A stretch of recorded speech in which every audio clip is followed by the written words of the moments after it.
Akiaria kanitha Methodist Isiolo, thuishara na guthomithia andu ethĩ gatwenda cia kurebia toni-inĩ Isiolo, mũrũgamĩrĩri wa Kanda County Alice Mwangi ahithĩte nĩ maca kũhaũra akiuga atĩ makĩria gĩcunjĩ kĩa 40% gĩikare Isiolo mahũthagĩra ndawa cia kurebia na njĩra itiganĩte. Tunavyojua ama kama tumevyoona, mambo ya madawa za kulevya imeendelea kuenea katika kaunti ya Isiolo. Tumepata kwamba zaidi ya 40% katika hii kaunti yetu ya Isiolo wanatumia drugs, na hiyo ni namba kubwa kulingana na ile population, kwa sababu population ya Isiolo iko about 300,000.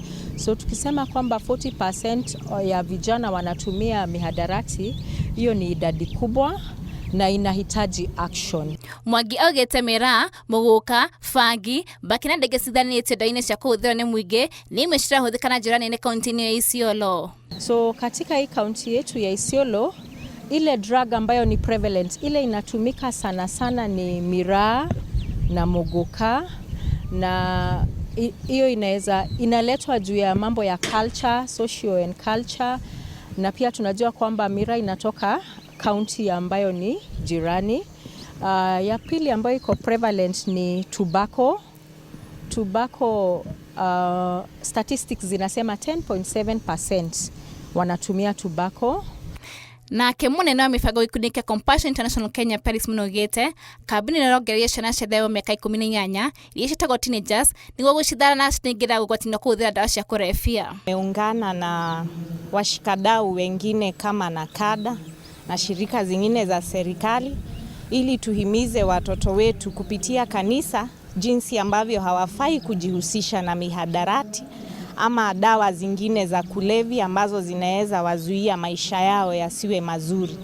Tumesisitiza kuungana na watoto wachanga ambao bado hawajaanza na hawajaingia kwa hizi mambo na drugs ili wasidhubutu hata kuingia, kwa maana tunasema say no to drugs and say yes to life.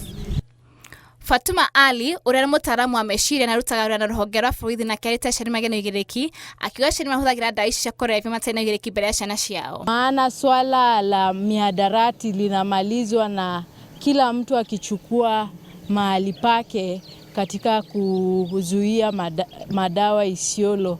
Maana mzazi atakaa town anakula miraa hivi town vizuri sana na mtoto anapita hapo. Hiyo tunasema inaharibu mtoto mawazo. Maana kama mzazi unakosa ile authority ya kukanya huyo mtoto asiende kwa mihadarati. Kama mzazi anakula mihadarati, kukataza mtoto itakuwa ngumu. Geri Fotera, Inooro TV, Gĩtago Njoki, Wakamade.